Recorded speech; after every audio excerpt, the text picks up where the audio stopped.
Good morning. Today, 10th September 2025, Wednesday.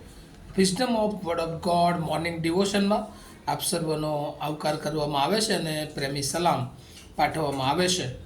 આજે સવારે આપણે નીતિવચનોના પુસ્તકમાંથી એનો 14મો અધ્યાય અને એની 25 અને 26 કલમ પર ચૂકું મનન કરવા માગીએ છીએ અને પ્રભુનું વચન આપણને આ પ્રમાણે કહે છે.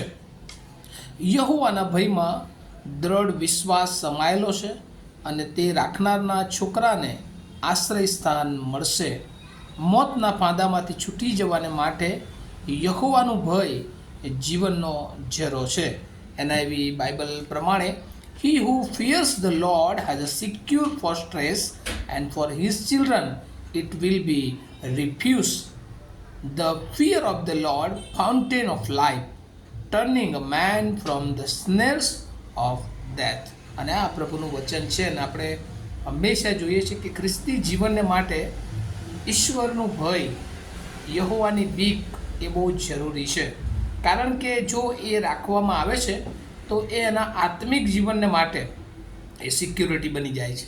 એના પૃથ્વી પરના જીવનને માટે પણ એ સિક્યુરિટી બની જાય છે. કારણ કે ઈશ્વરની બીક અથવા યહોવાનું ભય એ સુરક્ષામાં દોરી જાય છે. હવે કેમ સુરક્ષામાં દોરી જાય છે?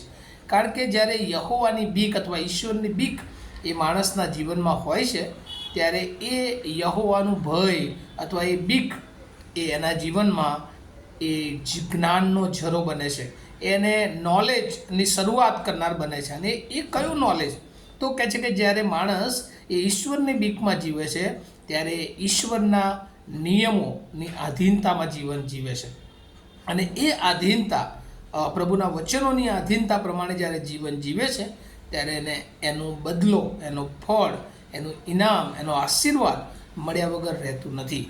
અને એટલા માટે જે પ્રભુની બીકમાં જે જીવન જીવે છે લોકો, ત્યારે કહે છે કે એ જીવન વચનો પ્રમાણે જીવાતું જીવન છે, પ્રમાણિકતા પ્રમાણે જીવાતું જીવન છે, પવિત્રતાના આધાર રાખીને એ જીવાતું જીવન હોય છે. અને એ જીવનો હંમેશા એ આશીર્વાદિત થાય છે. અને એટલું જ નહીં કે એ જીવનો આશીર્વાદિત થાય છે, પણ કહે છે કે એ જે જ્ઞાન એમની પાસે હોય, જે ઈશ્વર પ્રત્યેનો જે વિશ્વાસ હોય છે, અને એના કારણે પેઢીઓની પેઢીઓ એ આશીર્વાદિત થાય છે. જો નિર્ગમનનું પુસ્તક અને એનો 20મો અધ્યાય અને એની 5મી અને 6ઠ્ઠી કલમ વાંચીએ તો પ્રભુનું વચન આપણને આ પ્રમાણે કહે છે. નિર્ગમન 20:5 અને 6, એક્સોડસ ચેપ્ટર 20 વર્સિસ 5 to 6. તું તેઓની આગળ ન નમ ને તેઓની સેવા ન કર, કેમ કે હું તારો દેવ યહોવા આસ્થાવાન દેવ છું. જેઓ મારો દ્વેષ કરે છે તેઓની 3જી 4થી પેઢી સુધી બાપોના અન્યાયની શિક્ષા છોકરા પર લાવનાર, અને મારા પર જેઓ પ્રીતિ કરે છે અને મારી આજ્ઞાઓ પાળે છે તેઓની હજારો પેઢીઓ પર દયા દર્શાવનાર ઈશ્વર હું છું. અને એટલા માટે જે વાલાઓ પ્રભુની બીકમાં જીવન જીવે છે, પ્રભુના ભયમાં જીવન જીવે છે, વચનો પાડે છે, બાઇબલ કહે છે કે એની હજારો પેઢીઓને તે આશીર્વાદિત કરે છે. અને એટલે અહીંયા 2 બાબતો એ આ કલમોમાં લખવામાં આવી છે: fear of the Lord, security and life. યહોવાનું ભય સુરક્ષા અને જીવન છે. અને એટલા માટે આજે સવારે પ્રભુ આપણી પાસે અપેક્ષા રાખે છે કે આપણે પ્રભુના બીકમાં જીવન જીવીએ. કોઈ માણસોથી બીવવાની જરૂર નથી, કોઈ પરિસ્થિતિથી ડરવાની જરૂર નથી, પણ રોજ જો આપણા જીવનમાં પ્રભુની બીક છે તો શૈતાન આપણા જીવનને એ કશું જ કરી શકે એમ નથી. અને એટલા માટે રોજ પ્રભુની આધીનતામાં, પ્રભુની બીકમાં, પ્રભુના ભયમાં જીવન જીવીએ, પ્રભુની નિકટતામાં જીવન જીવીએ, કે જેથી કરીને પ્રભુ આ પૃથ્વી પર આપણને તો આશીર્વાદિત કરે, પણ કહે છે આપણી પેઢીઓની પેઢીઓને, હજારો પેઢીઓને પ્રભુ આશીર્વાદિત કરી શકે છે. અને આવી આશીર્વાદની જરાની લહેર પ્રભુ આપણા જીવનમાં પણ વહેતી કરવા માગે છે. શું આપણે પ્રભુની બીકમાં, પ્રભુના ભયમાં જીવન જીવીએ છીએ?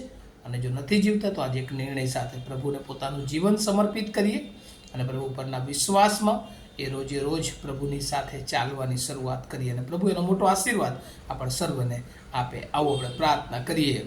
અમારા જીવંત અને દયાળુ ઈશ્વર, અમે આભાર માનીએ છીએ ફરી એકવાર પ્રભુ તમારા ભયમાં જીવન જીવવાનો, તમારી આધીનતામાં જીવન જીવવાનો જે આશીર્વાદ અમને અને અમારી આવનારી પેઢીઓને મળે છે. પણ ઘણી બધી વાર પ્રભુ એ માર્ગથી વિચલિત થઈને જુદા માર્ગો તરફ, જુદા વિશ્વાસ તરફ આગળ વધતા હોય છે. અને જેથી કારણે પ્રભુ અમે ઘણી બધી વાર એ અમારા જીવનમાં તમે આપવા માંગતા આશીર્વાદોને ચૂકી જઈએ છીએ. પણ આજે સવારે પ્રભુ અમે તમારી બીકમાં, ભયમાં જીવન જીવવાનો નિર્ણય કરીએ એવી કૃપા માગીએ છીએ. પ્રભુ, જેઓ સાંભળી રહ્યા છે દરેકને માટે તમારી કૃપા, બળ અને સામર્થ્ય માગતા મારી પ્રાર્થના અમારા ધન્ય તારનાર પ્રભુ ઈસુના નામમાં માગીએ છીએ. માટે સાંભળો અને તેનો સ્વીકાર કરો. આમીન. Have a nice day to all of you. Thank you.